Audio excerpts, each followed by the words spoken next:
नमस्कार, स्वागत है हमारे इस चैनल पे। हेल्थ एंड इलनेस पे आपका स्वागत है। मैं आज चर्चा करूंगा हाई बीपी के ऊपर कि ब्लड प्रेशर क्या है, इसके लक्षण क्या हैं, कैसे हम इसको परहेज करें और एक्यूप्रेशर थेरेपी में कैसे हम इसका ब्लड प्रेशर का इलाज करें। तो इसके ऊपर मैं चर्चा करूंगा। और आज के दौर में आप देख रहे होंगे, जान रहे होंगे, अड़ोस पड़ोस में देख रहे होंगे कि ये जो ब्लड प्रेशर की समस्या है इतनी अधिक समस्या है कि मतलब कि हर घर में या हर दूसरे घर में कोई ना कोई एक आदमी आपको मिल जाएगा जो ब्लड प्रेशर से ग्रसित हो। अब इसमें दो तरह से ब्लड प्रेशर में है, जैसे कि एक हाई ब्लड प्रेशर, एक लो ब्लड प्रेशर। तो हाई ब्लड प्रेशर जो होता है अक्सर जेंट्स लोगों में होता है, ऐसा नहीं कि महिलाओं में नहीं होता, महिलाओं में भी होता है, लेकिन जेंट्स में अधिक देखने को मिलता है। और ये प्रौढ़ावस्था में यानी 40 साल के बाद स्थिति ये उत्पन्न होती है और इसके अनेक कारण होते हैं। और एक सूचना देकर के नहीं आता है कि मैं ब्लड प्रेशर आपके शरीर के अंदर होने वाला है। एक कई तरह की जो हमारे शरीर के अंदर जो इम्बैलेंस होती है, हमारी जो एंडोक्राइन ग्लैंड्स होती है, उसमें वो प्रभावित होती है, जिसके वजह से कि हमारी बीपी की समस्या शुरू होती है।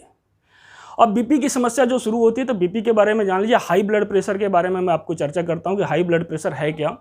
तो हाई ब्लड प्रेशर में होता क्या है कि आप सभी को पता है कि जो हमारा हृदय है, जो हमारा हार्ट है, ये इसका काम ये है कि जो शरीर में जो भी रक्त सप्लाई यानी कि ब्लड सप्लाई जो करनी होती है हार्ट ही करता है। और जो भी हमारे शरीर के अंदर रक्त है ये क्या करता है कि अशुद्ध रक्त को शुद्ध रक्त में परिवर्तित करके शरीर को देता है। और फिर से क्या होता है कि वो जो अशुद्ध रक्त फिर हमारे हार्ट के पास आती है और फिर उसको शुद्ध करके शरीर के पूरी एक एक आर्टरीज में, एक एक नर्व्स में, एक एक वेन्स में ये भेजता है और पूरी हमारा शरीर जो होता है हमारा स्वस्थ रहता है। लेकिन किसी भी कारणवश होता क्या है कि हृदय जो होती है, जो आर्टरीज है, जो आर्टरी के अंदर हमारा जो दबाव पड़ता है यानी कि उसके जो इंटरनल नली है उसके अंदर जो प्रेशर पड़ता है, दबाव पड़ता है, सख्त हो जाने के बाद दबाव पड़ती है, इसलिए ब्लड प्रेशर की समस्या आती है। और उसमें क्या होता है, जो हार्ट हमारा होता है जब संकुचित होता है, जो सिकुड़ता है, जब सिकुड़ता है उस समय जो प्रेशर पड़ता है उस प्रेशर को सिस्टोलिटिक प्रेशर कहते हैं। और जब वो फिर उस सिकुड़ने के बाद जब हार्ट हमारा फैलता है तो डायस्टोलिक प्रेशर कहते हैं। तो इसलिए आपने देखा होगा, आप बीपी चेक कराते होंगे तो डॉक्टर यही आपको बताते होंगे जब भी आप चेक कराते होंगे कि बीपी नॉर्मल से अधिक है या नॉर्मल से कम है। तो सामान्य रूप से बीपी कितनी होनी चाहिए, ब्लड प्रेशर हमारा कितना होना चाहिए? तो लोग कहते हैं 120-80 होना चाहिए। तो मेरा मानना है कि या जो भी आप इसके पहले 93 से पहले चलें, 90 से पहले चलें तो 120 और 80 का नहीं होता था। इसमें क्या था, आप ये देखें कि जो भी हमारी उम्र है, इस तरह से नॉर्मल आप अंदाज़ा लगा सकते हैं। ये नहीं कि अब 60 साल के उम्र में हम हैं तो भी हमारा बीपी 120 और 80 नहीं है तो बीपी हाई हो गई है, ऐसा कुछ नहीं है। अगर हमारी जो भी एज है, अगर मेरी एज 40 है उसमें 90 प्लस कर दीजिए, अगर मेरी एज 50 है उसमें 90 प्लस करेंगे, 60 है तो 90 प्लस करेंगे, तो 60 के उम्र में 90 उसमें प्लस करेंगे तो कितना आएगा, 150। तो 150 ऊपर वाला यानी सिस्टोलिक प्रेशर और नीचे वाला जो होना चाहिए 80 से 90 के बीच में अगर होता है वो डायस्टोलिक प्रेशर होता है। तो ये अगर बैलेंस वे में रहता है यानी कि जो भी हमारी एज है, उम्र है, उसमें 90 प्लस कर दीजिए। 90 प्लस करने के बाद जो भी हमारी एक रेशियो आती है उसमें हमारी बीपी होनी चाहिए। सिस्टोलिक प्रेशर में आप 90 ऐड करेंगे और डायस्टोलिक प्रेशर जो होनी चाहिए 80 और 90 के बीच में होनी चाहिए, 90 तक होना चाहिए। और 90 से ऊपर अगर होता है तो हम बीपी के शिकायत के होता है कि बीपी की हमें समस्या शुरू हो गई। और उसके बाद भी खान पान से कंट्रोल करने की कोशिश कीजिए। तो बाद नहीं कंट्रोल होता है तो हम फिर वही होता है कि मेडिसिन लेते हैं, मेडिसिन का सहारा लेते हैं और मेडिसिन खाते रहते हैं और लाइफ टाइम हमें मेडिसिन खानी पड़ती है। तो मैं इसके एक्यूप्रेशर में बताऊंगा कि आपको कुछ दिन लगातार अगर करते हैं तो बीपी, इसमें ऐसे ऐसे पॉइंट है कि बीपी तुरंत कंट्रोल होता है, तुरंत आपको 15-20 सिस्टोलिक प्रेशर कम होगा, डायस्टोलिक प्रेशर भी थोड़ा कम होगा, उस पॉइंट को दबाएंगे। तो इस तरह से इन्फॉर्मेशन मैं आपको दूंगा। इसके लक्षण आप सभी को पता है कि लक्षण क्या होते हैं। लक्षण में क्या होगा कि सर में दर्द होगा, नींद नहीं आएगी, अनिद्रा की शिकायत जो होती है, कभी कभी बहुत अधिक आपको सफोकेशन फील होगा, गर्मी सी महसूस होगी, पसीने आएगा, थकावट महसूस होगा, पैरों में दर्द होगी, जो घुटने के नीचे जो पिंडली होती, पिंडली से ऊपर वहाँ पे मांसपेशियों में दर्द महसूस होगा। तो इस तरह से इसके सामान्य रूप से लक्षण होते हैं। तो इसके उपाय के बारे में मैं चर्चा करूंगा। उसके पहले आप जानिए इसका परहेज क्या है। परहेज तो सबको पता है कि जिसकी सोडियम की मात्रा जो होती है हाई बीपी में, नमक नहीं खानी है, आलू की सेवन कम करनी है, चावल कम खाना है, मिर्च मसाला की सेवन कम करनी है, जितना कम हो सके परहेज रखें। उपाय करीब करीब सबको पता है कि क्या उपाय है इसके, परहेज क्या है। लेकिन फिर भी भाग दौड़ की ज़िंदगी में हम परहेज नहीं कर पाते हैं, जंक फूड से हम परहेज नहीं कर पाते हैं।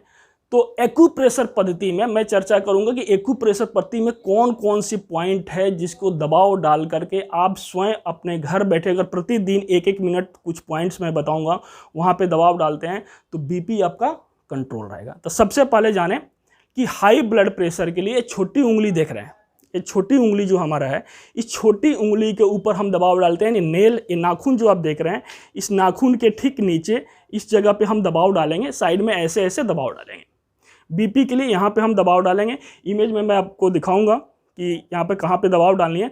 तो बीपी के लिए हम नाखून के पास इस तरह से दबाव डालते हैं, दोनों हाथ के छोटी उंगली के ऊपर यहाँ पे इस तरह से हमें दबाव डालनी है। ठीक है, ये दिखाई दे रहा है। तो इस जगह पे हम दबाव डालेंगे, या मैं चिन्हित कर देता हूँ कि कहाँ पे हम दबाव डालेंगे। तो ये आपको इमेज तो आ ही रहा होगा, आप देख रहे होंगे कहाँ पे दबाव डालना है।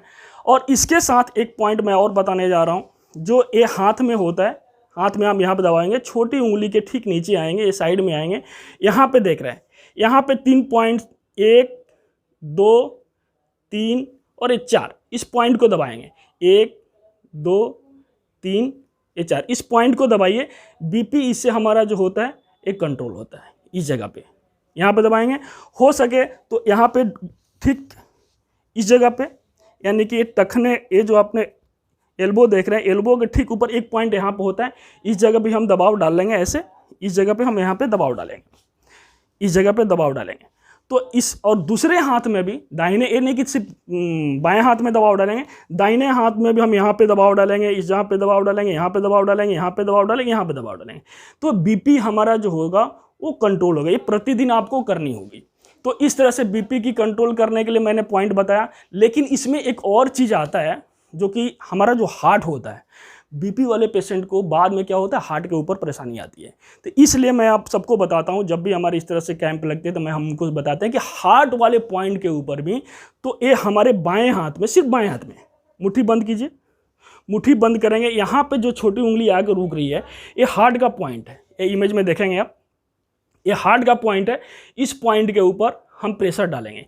1 मिनट यहाँ पे प्रेशर डालेंगे, 1 मिनट यहाँ प्रेशर डालते हैं, एक थोड़ी देर के लिए प्रेशर यहाँ पे डालते हैं। ऐसा भी कर सकते हैं आप, अगर प्रेशर नहीं डालते हैं, घर में बैठे हुए, तो कपड़ा सुखाने वाला जो चिमटी होता है उसको ले करके भी यहाँ पे दबाव डाल दीजिए, तो यहाँ पे प्रेशर पड़ेगा। ध्यान इस चीज़ का रखना है कि ये उंगली ऊपर वाला हिस्सा जो है नीला नहीं होना चाहिए। तो इस जगह पे हम इसका प्रेशर डालेंगे, या प्रेशर पड़नी चाहिए दोनों हाथों में।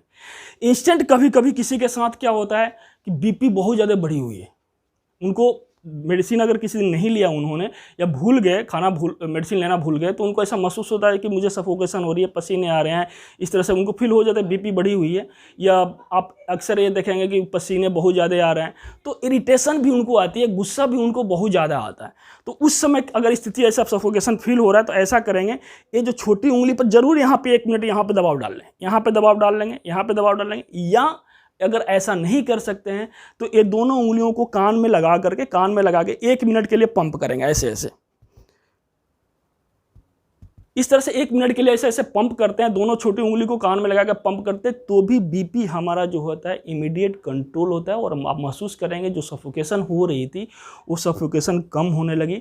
और बाद में आप कंटिन्यू इसी चीज़ को कंटिन्यू करते रहिए, बीपी आपका कंट्रोल होगा। और कंटिन्यू इसको करेंगे तो 2 महीने 3 महीने अगर लगातार करते हैं, नहीं कि 2 दिन में ठीक हो जाए, ऐसा कुछ नहीं है।